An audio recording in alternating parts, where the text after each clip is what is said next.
Halo sahabat Terutama, jumpa kembali dengan saya Rahmat Budiono, laku senior konsultan RMC.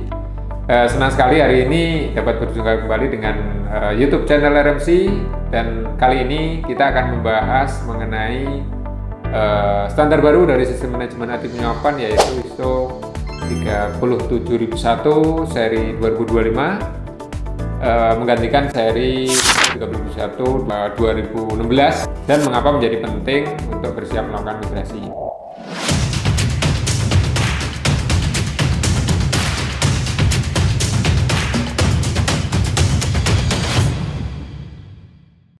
RMC.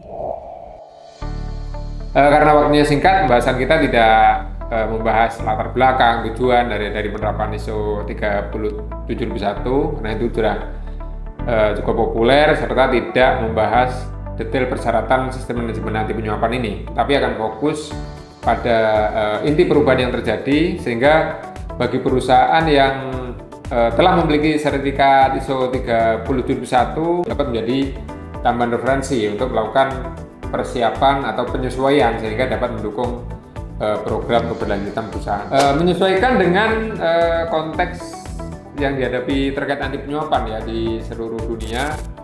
Standar ISO 37001 telah diperbarui ya dari versi 2016 ke versi 2025. Nah, terbitnya standar versi baru ini sebenarnya tidak merubah secara total ya dari versi ISO 37001 2016, karena ini hanya bersifat penyempurnaan dan menyesuaikan dengan perkembangan kondisi saat ini. Dan sehingga meskipun standar baru versi 2025 ini telah terbit, tidak berarti organisasi yang masih tersertifikasi versi 2016 diwajibkan secara langsung melakukan migrasi. Jadi transisi dari versi 2016 ke versi 2025 diberikan toleransi selama 3 tahun ya, mulai Februari 2025 yang lalu. Namun demikian, bagi organisasi yang melakukan penerapan SMAP ya untuk sertifikasi baru, resertifikasi atau melakukan perluasan lingkup penerapan ya mulai saat ini, akan lebih baik langsung mengacu pada standar baru ya ISO 37001 2025, mengingat verifikasi juga telah siap untuk melakukan audit ya dengan versi baru tersebut.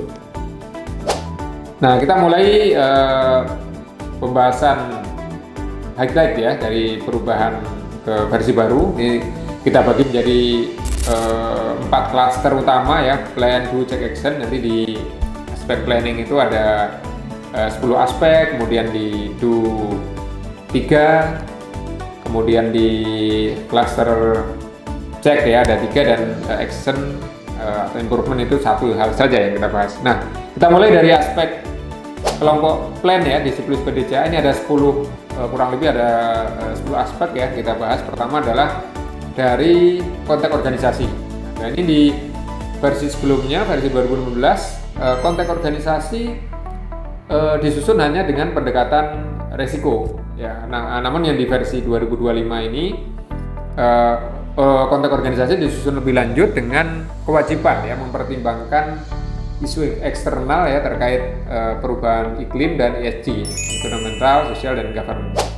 Kemudian poin kedua dari aspek planning adalah dari aspek kepemimpinan dan budaya. Jadi kalau di versi 2016 baru fokus pada komitmen manajemen ya terhadap anti suap. Nah, lebih lanjut di versi 2025 manajemen ditekankan untuk mengembangkan secara nyata budaya anti suap dan kepemimpinan transformasional.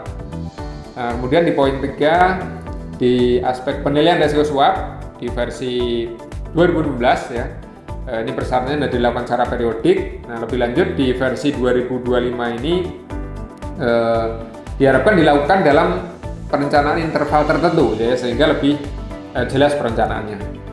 Kemudian di aspek fungsi kepatuhan ya, kalau di sebelumnya versi 2016 itu disebut FKAP ya, fungsi kepatuhan anti penyuapan.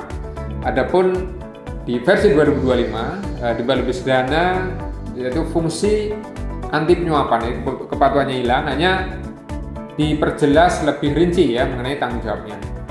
Kemudian berikutnya mengenai aspek proses mempekerjakan ya, di versi 2016 baru fokus pada uji kelayakan ya dalam seleksi, mutasi, dan promosi. Nah, ini di versi baru tetap ya, hanya dipersyaratkan penambahan ketentuan ya lebih rinci untuk pengendalian benturan kepentingan ya atau conflict of interest.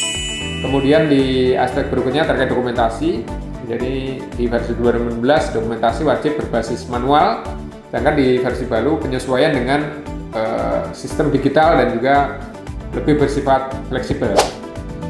Kemudian di aspek berikutnya terkait istilah dan terminologi ya, di aspek planning ini misalnya mengenai istilah bribery, personel, business associate atau FKAP. Jadi ini tambahannya versi 2025 ya adalah penjelasan lebih rinci dari terminologi tersebut dari sebelumnya, dan ada tambahan istilah retaliation ya, ini ada tambahan istilah baru. Kemudian masih di aspek planning terkait manajemen perubahan ya, di versi 2016 itu belum ada persyaratan khusus ya. Nanti versi 2025 ini similar dengan, saya ingat dari ISO 9001 ya, ada di klausul 6.3 itu baru. Nah, jika organisasi perlu merubah SMAP, maka harus dilakukan secara terencana.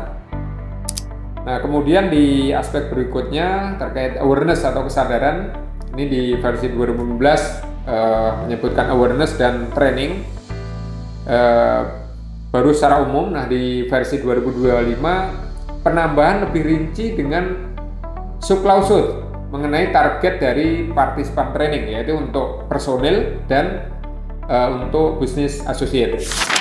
Kemudian pembahasan terakhir kita mengenai perubahan ini yaitu terkait aspek komunikasi di planning.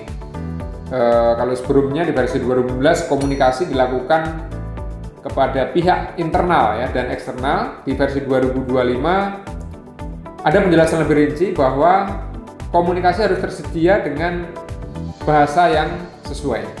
Yaitu beberapa highlight perubahan ya dari cluster plan. Nah, kita berikutnya membahas dari kelompok do.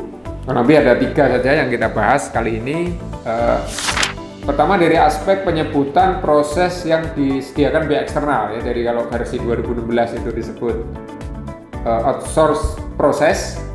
Untuk di versi 2025 disebutkan menjadi externally provided process. Ini maknanya similar ya. Kemudian di poin kedua yang mengenai pengendalian non keuangan ya, di versi 2016 ini menyebutkan pengendalian non keuangan cakupannya terkait proses pengadaan, kemudian operasional, sales, komersial, human capital, legal, dan perizinan. Nah, di versi 2025 ini ada penambahan lebih rinci untuk merger dan akuisisi. Jadi ini menjadi tambahan persyaratan untuk pengendalian non keuangan.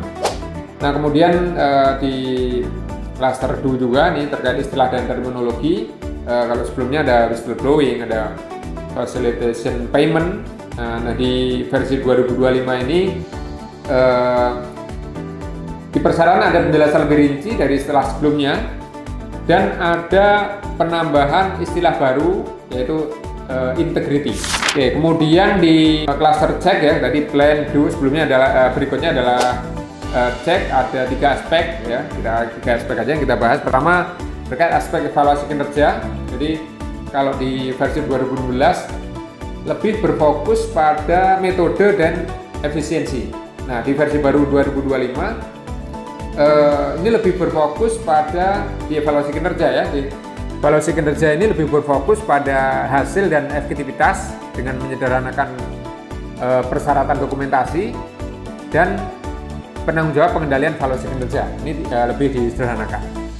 Kemudian poin kedua ya dari aspek internal audit ya, di versi 2016 organisasi harus melaksanakan internal audit, yaitu di versi baru masih tetap, karena ada penambahan lebih rinci ya terkait internal audit program, audit prosedur, kontrol dan sistem, kemudian terkait objectivity dan impartiality.